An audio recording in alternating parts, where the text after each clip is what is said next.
धन्यवाद सभापति महोदय। बहुत शानदार।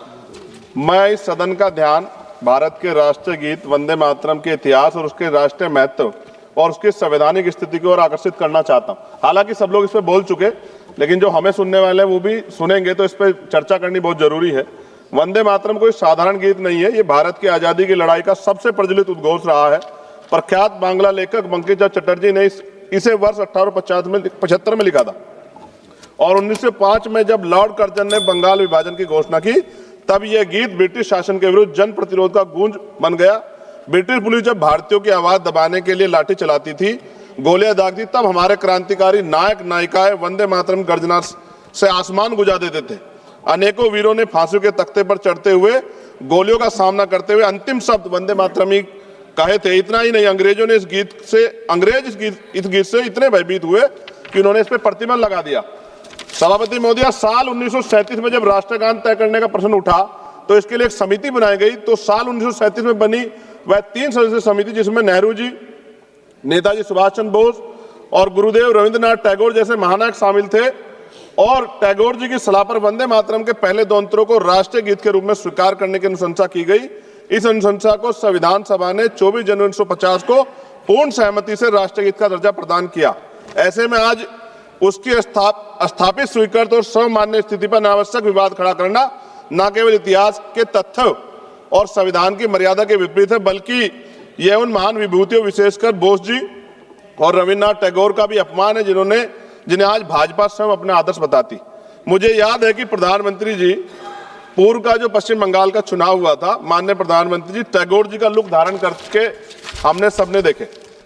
ऐसे में उन्हें टैगोर जी की स्पष्ट सलाह पर निर्धारित राष्ट्रीय गीत की स्थिति पर सवाल उठाना उनके विचारों और उनके ऐतिहासिक समिति दोनों के प्रति असम्मान की श्रेणी में आता है। माननीय सभापति जी, 24 जनवरी 1950 को संविधान सभा द्वारा राष्ट्रीय गीत घोषित किए जाने के बावजूद यह भी सत्य है कि संविधान में अनुच्छेद 51A के तहत राष्ट्रगान जन गण मन का सम्मान करना अनिवार्य है, जबकि वंदे मातरम के लिए कोई संवैधानिक बाध्यता नहीं बनाई गई। इसलिए वंदे मातरम का सम्मान हमारे नैतिक कर्तव्य है, लेकिन किसी भी नागरिक पे से अनिवार्य करना संविधान की भावना के अनुरूप नहीं। और हम संविधान को मानने वाले लोग हैं। हमारे महान स्वतंत्रता सेनानियों ने एक ऐसा भारत चाहा था जहां देशभक्ति, स्वतंत्रता और सबकी आस्था तीनों का सम्मान साथ साथ रहे। वंदे मातरम इस देश की आत्मा में बसता है, परंतु देशभक्ति को किसी एक नारे, एक गीत या एक प्रतीक तक सीमित करना भी उचित नहीं। हमारा भारत संविधान विविधता और स्वतंत्रता पर विश्वास करने वाला है। इसी संदर्भ में मैं संविधान निर्माता परम पूज्य डॉक्टर बाबा साहब अम्बेडकर की एक अमर पंक्ति कोट करना चाहता हूं, जिसमें उन्होंने कहा, राष्ट्र व्यक्ति से बनते हैं, मिट्टी से नहीं बनते। यानी राष्ट्र की असली शक्ति उसके नागरिक हैं, उनकी चेतना, उनके अधिकार, उनकी स्वतंत्रता है। मैं इस सदन में ये भी कहना चाहता हूं कि वंदे मातरम हमारा गर्व है, हमारी विरासत है, लेकिन गर्व को कभी जबरन थोपा नहीं जाता, गर्व दिल से स्वीकार किया जाता है। वंदे मातरम वो गीत है जिसने अंग्रेजी साम्राज्य हिला दिया था। आज इसे राजनीति में घसीटना, उसकी मान्यता को कम करना। वंदे मातरम हमें जोड़ता है, तोड़ने की पहचान भी बताता है। जब इसे हथियार बनाए और उनकी नीयत देश नहीं, सिर्फ आपकी अपनी राजनीति चमकाना हो। सभापति महोदय, आज भी अगर कहीं कोई आंदोलन होता, मैं एक अधिवक्ता हूं, उत्तराखंड के देहरादून में अधिवक्ता 29 दिन से कड़क ठंड में बैठे हैं, इसी गाने को, इसी राष्ट्रीय गीत को गुनगुनाते हुए आंदोलन कर रहे हैं कि हमें सरकारी चैम्बर सरकार उत्तराखंड की दे। मैं बात आपको इसलिए कह रहा हूं, हमने किसान आंदोलन देखे, पहलवान बेटियों का आंदोलन देखा, अध्यापकों का आंदोलन देखा, युवाओं का आंदोलन देखा, लेकिन मैं ये भी मानता हूं कि सत्ता इस पर राजनीति कर रही है। और अंत में सभापति महोदय, वंदे मातरम है दिल की धड़कन, इसे लड़ाई की दीवार मत बनाओ, इसे लड़ाई की दीवार ना बनाओ, मां के नाम पर नफरत की राजनीति का बाजार ना सजाओ। हम सम्मान से कहेंगे फर्ज है हमारा, पर किसी नागरिक की आजादी पर पहरा ये संस्कार नहीं हमारा। सभापति जी, इतिहास पे बात होगी, जो आज नहीं है उन पे बात होगी, लेकिन वर्तमान पे भी तो बात होनी चाहिए ना। वर्तमान पे, इतिहास से हमें सीख लेनी चाहिए। आज क्या हाल है देश के? बुनियादी सुविधाएं लोगों को नहीं मिली, रोटी कपड़ा मकान की व्यवस्था नहीं है, और जुल्म जाति अन्य अत्याचार दलितों पे, पिछड़ों पे, मुसलमानों पे, आदिवासियों पे लगातार जारी।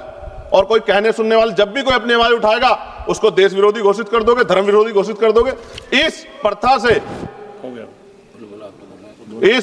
से क्या देश आगे बढ़ सकता है? एक ऐतिहासिक प्रमाण बता रहा हूं जी, खत्म करते हुए ऐतिहासिक प्रमाण बता रहा हूं। राम प्रसाद मिसमिल जी ने आजादी की लड़ाई के लिए हिंदुस्तान रिपब्लिकन एसोसिएशन बनाया चाहे, लेकिन जब उन्हें लगा कि एक धर्म के लोग या एक जाति के लोग या एक क्षेत्र के लोग आजादी की लड़ाई को नहीं लड़ सकते, तो 1928 में शहीद आजम सरदार भगत सिंह जी ने उसमें सोशलिस्ट वर्ड जोड़ा। हिंदुस्तान सोशलिस्ट रिपब्लिकन एसोसिएशन क्यों बनाया? क्योंकि जब हम मिलकर रहेंगे तभी देश आगे बढ़ सकता है। और आप, मुझे पूरा ऐसा लगा जब मैंने सत्ता पक्ष को सुना कि वो राजनीतिक एजेंडे के जरिए सिर्फ मुसलमानों को टारगेट करते हुए इस बहस को लाना चाहते हैं, उनके पीछे उनका कोई और तर्क नहीं। सभापति जी, खत्म करते हुए मैं ये कह रहा हूं, आज का नौजवान अपना हक मांग रहा है, आज की बेटियां उड़ान चाहती हैं, उनके लिए सरकार पे कोई योजना नहीं, बस इसी एजेंडे में फंसा के लगातार वो देश के नौजवानों को चलना चाहते हैं। ये ज्यादा दिन चलेगा नहीं।